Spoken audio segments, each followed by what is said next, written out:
think you are. Okay. So, welcome everybody to Youth Voices Live. It's April 18th, 2016, and we're gonna talk about our personal inquiry questions and our research projects. Jamie, we still can't hear you. Rowan, you guys need to not touch your microphone at the top because it's making like a ton of noise. Okay. But I can hear could you. you guys introduce Okay, yourselves? Oh wait, after I introduce. All right. Can you hear me? Yeah, we did. Hi, I'm Okay. Anya. I'm Annalise. I'm Rowan. I'm Megan. Katie. I'm Jamie. That's Cormac. That's Marin, and that is Moira. So, cool. So who wants to start? I don't know. Does anyone have any questions?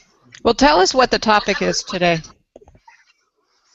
We're talking about personal inquiries and our research projects. So that's things mostly to do with culture and cultural identity and so on. So does everybody have an inquiry topic, and do we want to start by having people talk about what their topics are? Sure.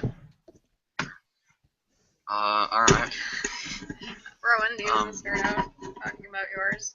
You seem to like to talk about yourself. You know what? You go. Okay. I'll judge them. I guess I opened myself up to criticism. Everyone's gonna know what yours is. So my my personal inquiry is well, the thesis statement is, well, no, I don't know what my thesis. Megan. I don't know what my. I don't really know what my thesis statement is. But my paper generally is about the impact of appearance on society and beauty standards being pushed in society in the past and now, and how it's changed and how it hasn't, and just that kind of general stuff. Because, you know, as a 14-year-old girl, I see that every single day. So I thought I'd analyze it. Katie.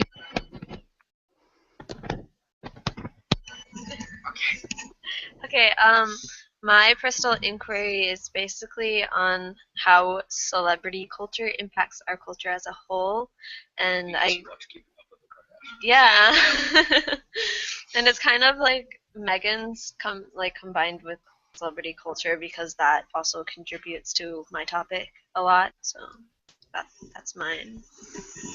Maybe interesting tie-in with the election around that too, you think? Are you thinking about that or not? She's nodding. Yeah. Katie's not her. Yeah. Anya, Annalise, do you guys want to go or should I go? All right. So I'm talking about like I'm just go ahead. like ghettos and systematic discrimination and that kind of thing, and how I guess I don't know the culture of Hey, can you put discrimination. the microphone down? Because every time you move it, it makes a big loud. Thank you. So say again, because I didn't get to hear you. Yeah, I'm writing about like ghettos and systematic discrimination and that sort of thing, and how that led to where we are today, and how that can be changed, or how it can, I guess, not be. Guys, I know it's sarcastic. My personal inquiry is about. I hope this isn't getting a lot of feedback. You're okay. My personal inquiry is about how memes kind of affect our. Shut up, Ron. Is about how memes affect our kind of our culture's humor and where the line is drawn between funny and offensive with that kind of thing, and how people decide that. So, that's basically. My topic is about how technology today is affecting culture and how it's kind of a lot of culture is the result of technology or is found online and on social media spaces. Okay, What about so the people in the back room? What are Yeah. yeah, my topic I'm writing about how technology and faster information travel and easy transport and big business are kind of eradicating diverse cultures in the United States. Not sorry, not why did I say that? In the world, not just the United States. Sorry. um, a lot of it is actually centered in the United States because big businesses and are making the same environments happen around the world. Um, and that's my topic. My topic is about ultra religions, for example, crusades, and all the nonsense that all of the major events that were caused by the religion of. We're having a hard time hearing you, which makes me think that your audio is coming from your computer, maybe not your microphone, but try either leaning in or talking louder. My topic, I should say, is about the culture of from time, like, for example, religion and what religion did to influence what world events, for example, the Crusades, that happened, that we should conquer Jerusalem. I'm looking at technology in teenagers and how our use of it in the newer generations is going to be different from what our parents are using. Cool. Those are great topics. So tell me about what's your process. Out of the camera. Oh, did I miss somebody? I'm sorry. Moira. Yeah, you were off the camera. I'm sorry. So my topic is mostly about technology and the way it is influencing our lives. Is mostly a positive way and a negative way, and how can we achieve the total positive influence from technology now? Cool. Thank you. Sorry I forgot you. So tell me about your process. And like somebody said, they don't have a thesis statement. What's your process from here, and how would you get to a thesis statement? Well, it's basically to do a bunch of research. We have databases like SIRS and Melcat or whatever on our school district homepage, Library Media Center, and we use those databases and search up things using keywords and so on that relate to our topics, and we read about them and narrow it down some till we find a topic that works for us and a topic that interests us so we can write about it.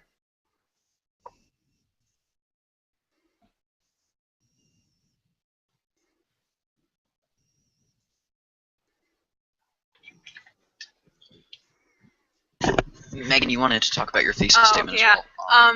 Here, put this down. Put it down. Okay. I was the one who said I didn't have a thesis statement. It's not necessarily that I don't have one. It's that I've gone through different ones because my paper has changed kind of what it's, not necessarily what it's about, but what kind of direction I'm taking with it. So I guess it's kind of just with my thesis statement, I write the paper, I go through it, and then I figure out what I want it to be based on the ideas that I've had for it, just because I can't come to a conclusion right away, and I always want to fix something with it, and then I'm like, well, maybe. Anyway, so that's. I think that makes sense. I mean, I find when I do research, a lot of times my thesis statement changes, or my whole, maybe even the whole direction of the project changes. Has anybody else found that?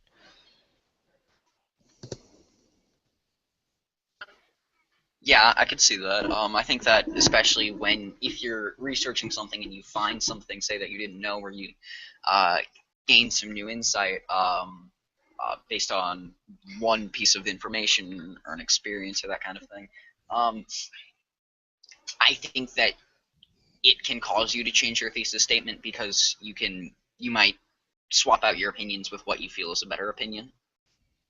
If that makes sense. Mm-hmm, that makes sense. You guys have anything to add to that? Well, I mean, with mine, it kind of started as the thesis statement was how does your appearance impact a first impression in our society now? And then as I started doing the research on that, I was finding beauty standards in different eras, and it got me thinking about how have they changed, how have they not. So it's kind of that's how it's evolved, is just by doing the research. I found more that I wanted to put in, and suddenly my thesis statement didn't really work, so I had to change it, and that's usually just how I operate. The same thing also happened for me. Different topic, but same general turn of events. You guys are doing a lot of you are doing very current topics. Is it hard to find good research resources that are like from right now, that are current enough that they match what you're looking for? Well, for mine specifically, I find that it's not as hard to think about what the beauty standards are now or the ideals, because all you have to do is look in a magazine, look on a billboard, look on the television, look on the internet. It's with certain things like those, if they're more current, then they're going to be everywhere around you. You know, you see these models that people want women to look like now. They're everywhere, so you don't have to go very far. You could literally like turn on the TV and be. So that's a different kind of data, though, than looking up an article, right? You're actually observing what's going on. How do you document that, or how do you make sure that the data that you're citing is representative? You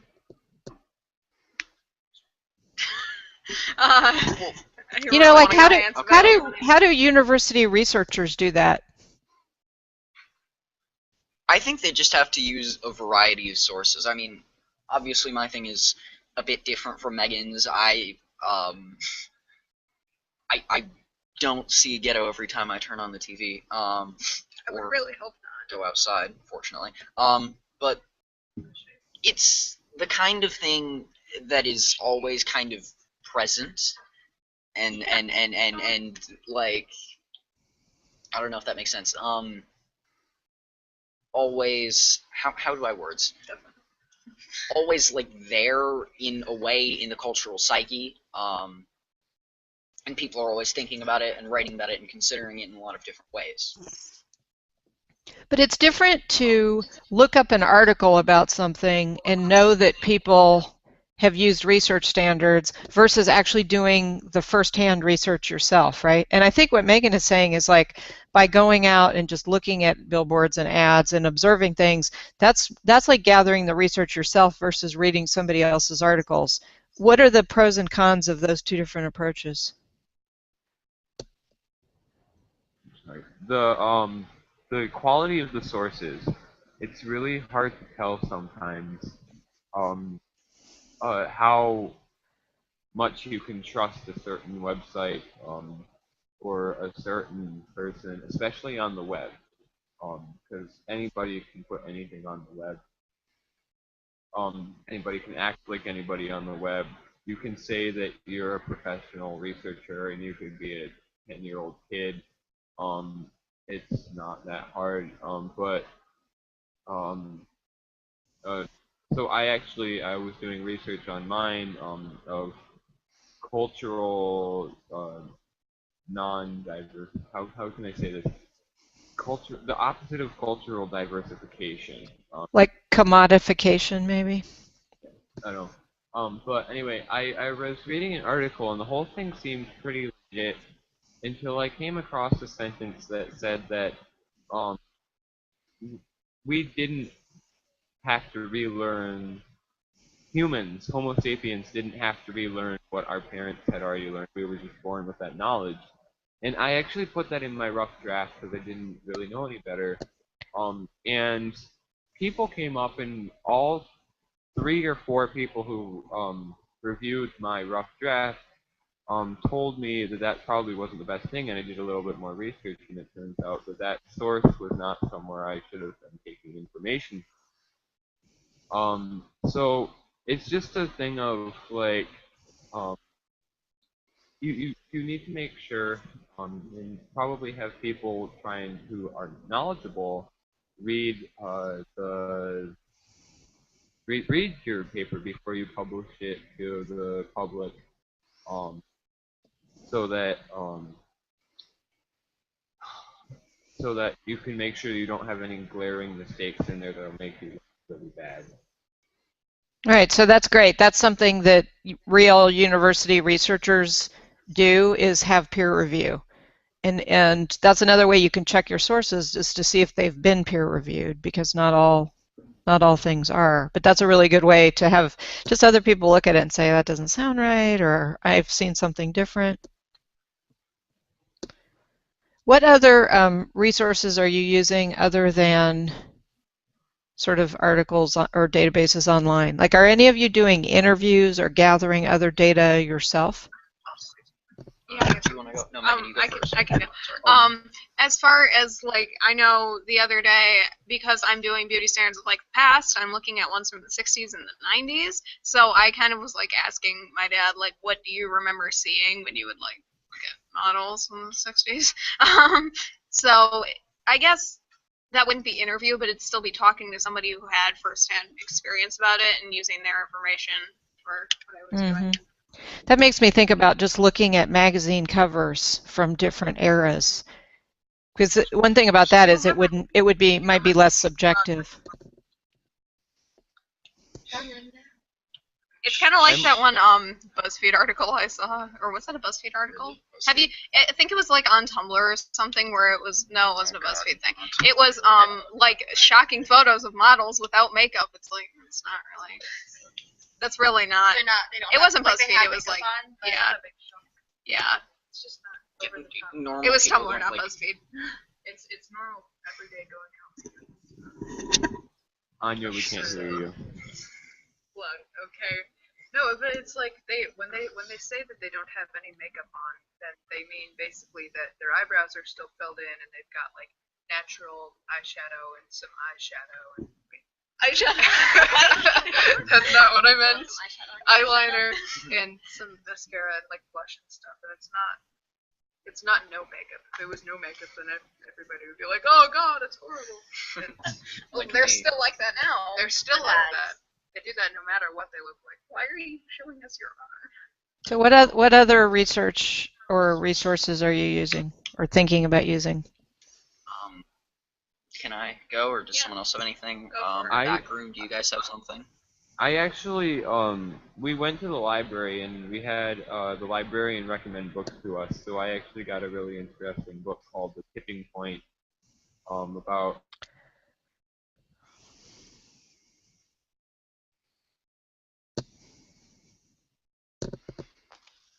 We've lost them for a minute, but hopefully they'll come back.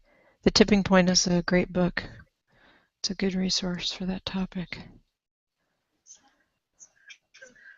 Yeah, and I wanted to mention, I was going to wait until they were done, but if technology isn't working for them, then I was going to mention, I'm using like a little TV special, actually.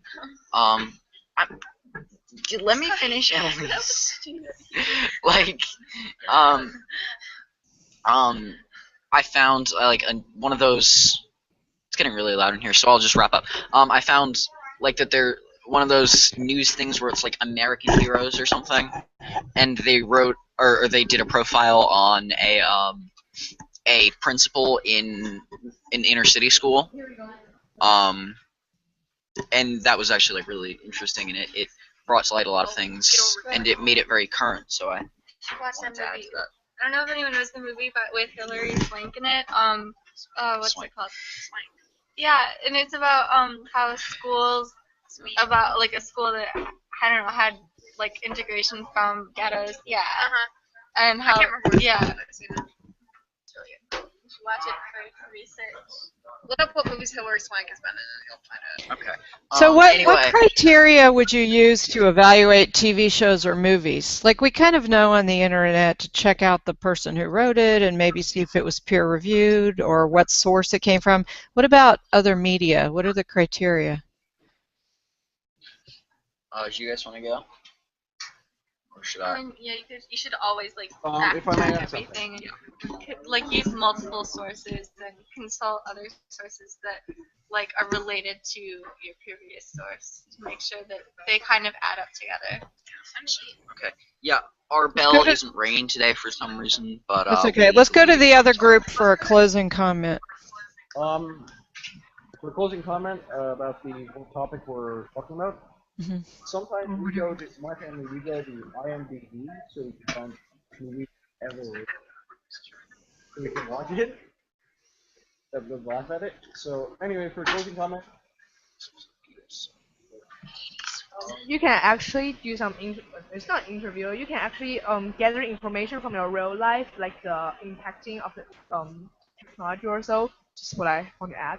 For Mhm. closing, have a nice week. Thank you all for coming. Probably won't be able to do it next week. So week after next week, Monday. See you all then. So cool. Sounds good. We'll see you all in May 2nd, I think will be our next session. And I'll look for your posts on Youth Voices until then. All right. See ya.